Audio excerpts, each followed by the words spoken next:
صديقاتي واصدقائي، النهارده معادنا مع المقارنه اللي وعدناكم بيها. النهارده عندنا مقارنه ما بين ايباد برو 11 M1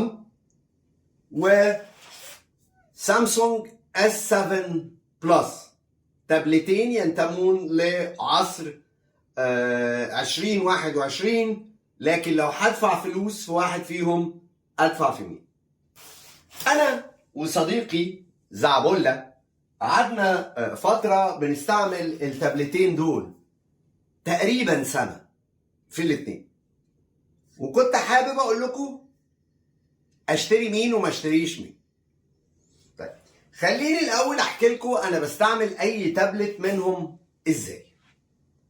التابلت عادة بالنسبة لي عندها شوية استخدامات مش كتير. اولا في الجيمنج انا بعتبر التابلت هو الموبايل جيمنج ستيشن بتاعتي اللي طول ما انا بتحرك وحابب بلعب بيه. برغم ان انا عندي نينتندو سويتش، وبرغم ان انا عندي كذا بي اس فيتا وحاجات من الحاجات اللطيف دي وساعات بحن لها والعب، بس 90% من الوقت بلعب على التابلت، سواء اذا كان اندرويد او ايباد او اس. طيب في حته الجيمز ديت، الايباد برو ام 1 جهاز كويس جدا جدا جدا جدا جدا، بس لو انت هتجيب ايباد عشان تلعب عليه جيمز ما تجيبش الام 1.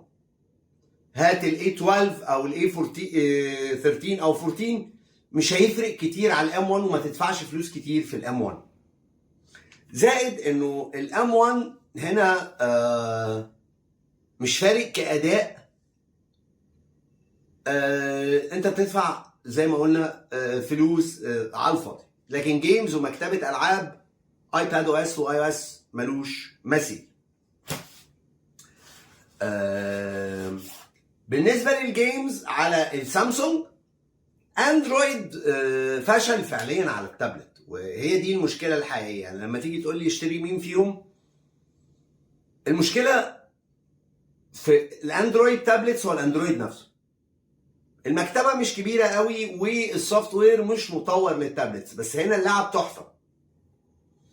انا بلعب على ده جنشن امباكت، بلعب عليه كول اوف ديوتي، بلعب عليه العاب تقيله جدا، ديابلو ايمورتالز، والمواضيع ماشيه زي الفل، مفيش دروب ريت، مفيش اي حاجه.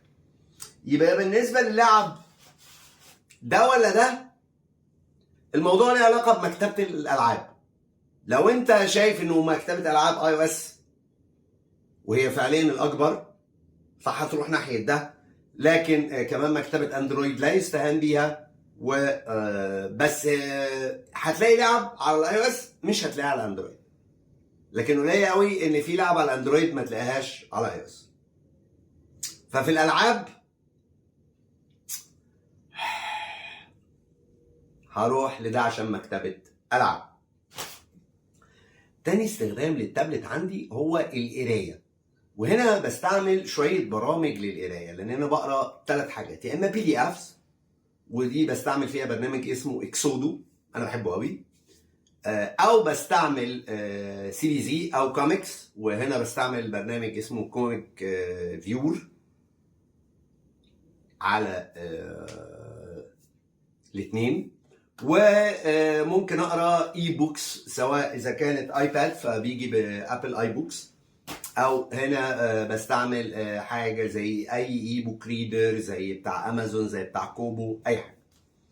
في تجربه القرايه هنا عندي مشكله كبيره شويه في الابل، انه الابل عشان معمول اول بيربس يعمل كل حاجه، فهو 4-3، ودي في الكتب لطيفه.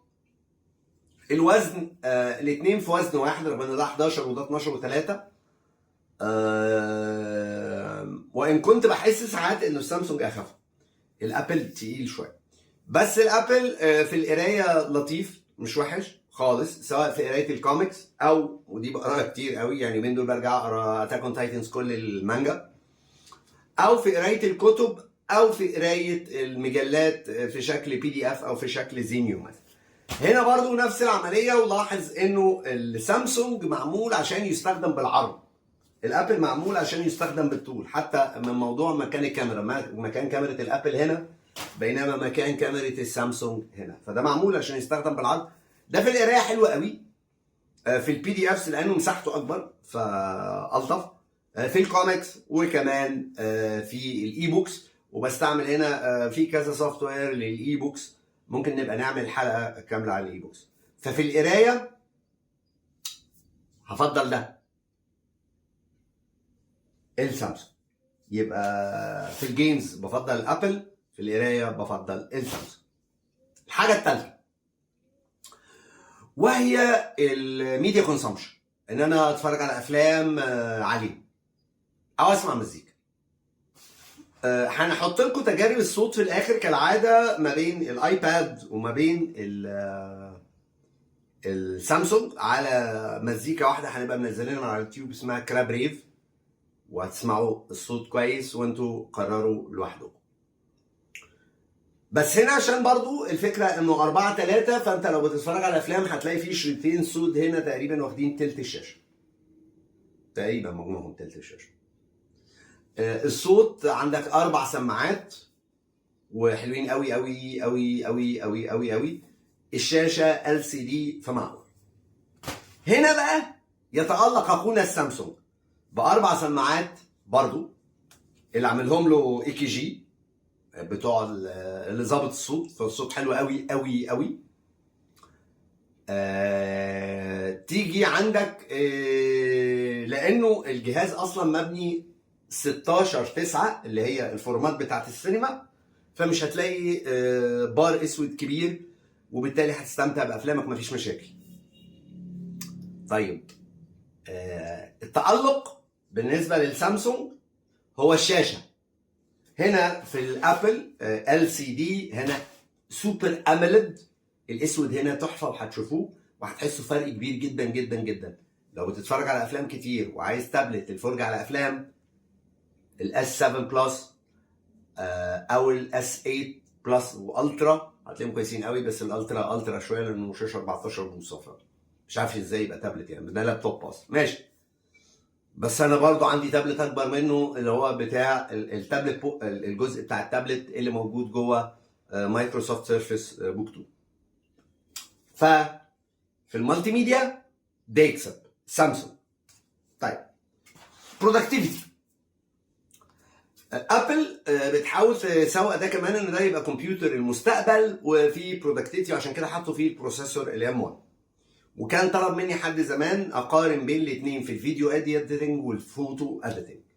انا مش خبير قوي في الفوتو اديتنج، بس الناس اللي جربت سالت اصحابي الفوتو اديتورز يعني قالوا لي الاثنين قريبين جدا جدا من بعض، بالذات لو بتستعمل نفس الابلكيشن اللي هي ادوبي كلاود، كرييتيف كلاود، فمش هتحس بفرق كبير في الفيديو اديتنج. وده اللي انا جربته بايدي لانه ده يمكن شويه شغلي. جربت هنا، جرب الترايل فيرجن بتاعت لوما فيوجن، وبصراحه الاداء كان مخيف مخيف.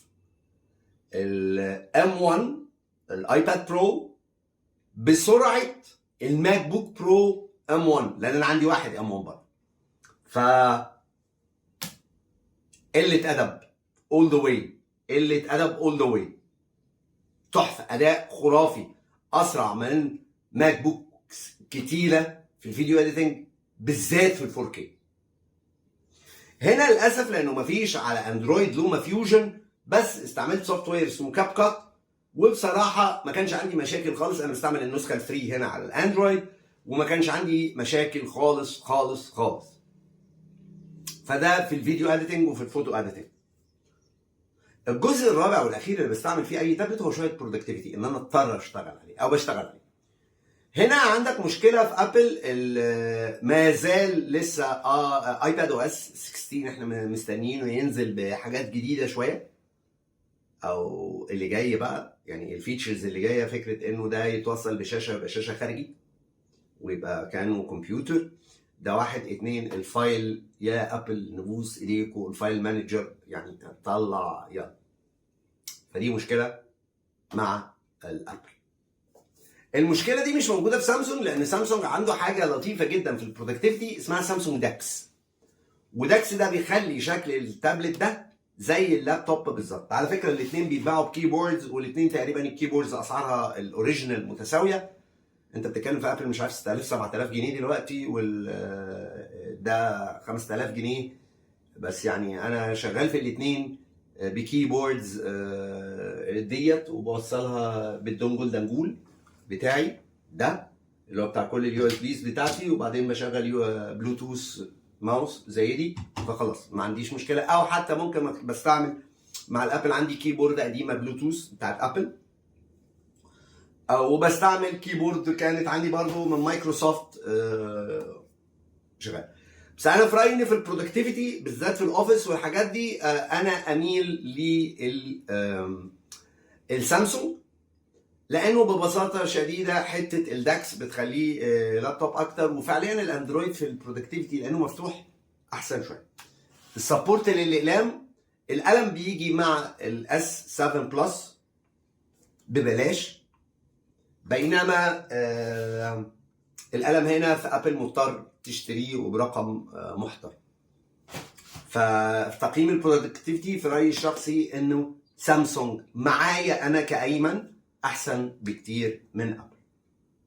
فاحنا كده عندنا 3 نقط لابل، 3 نقط لسامسونج ونقطه لابل لو عايز تشتري. على فكره سعرهم قريب جدا من بعض، وان كنت اظن ان ده سعره بيقل الاس 7 بلس لانه في موديل جديد، وقريب قوي برضه هتلاقي الام 1 سعره بينزل، لانه ببساطه شديده في ام 2. مش فاهم ام 2 على ايه برضه، لانه انا شايف انه البروسيسورات بتاعت ابل الاي 14 القديم يشغلك وكفايه.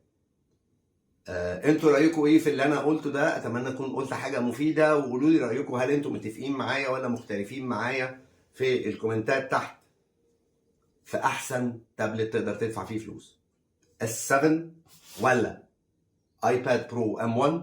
وفي رايي الشخصي انا الاس 7 بلس بتاعي كسب، بس ما زلت بحب الايباد برو بتاعي برضه.